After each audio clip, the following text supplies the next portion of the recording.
What comes to mind when someone asks you the question, who had the most influence on the evolution of Air Jordans? You may think the answer is obvious, Michael Jordan, but actually there are a couple of answers. Michael Jordan, Sonny Vaccaro, and Nike management.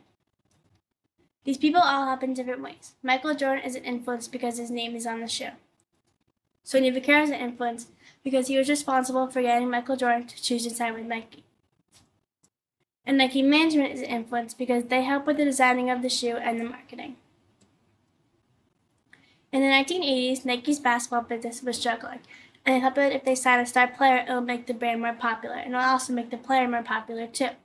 Nike chose Michael Jordan because his career was just getting started.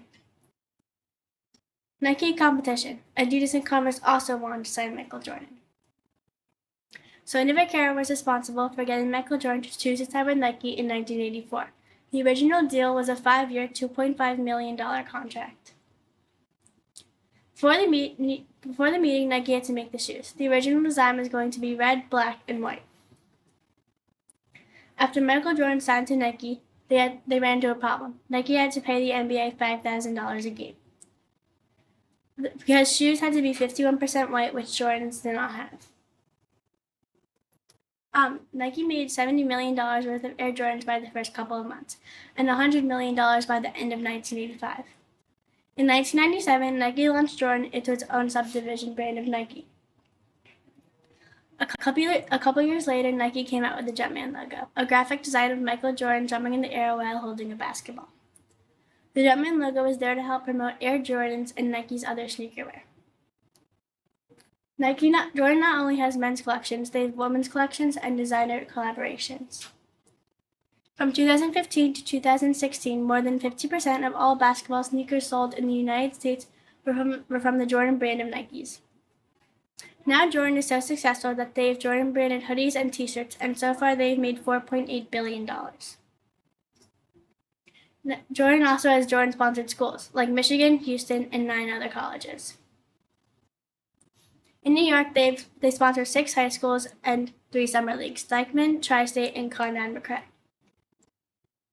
They sponsor 11 WNBA athletes and 6 All-Star athletes, who are the ones who have signature shoes, like Zion Williamson, Luka Doncic, and Jason Tatum. Jordan has signed basketball players, football players, golfers, and baseball players.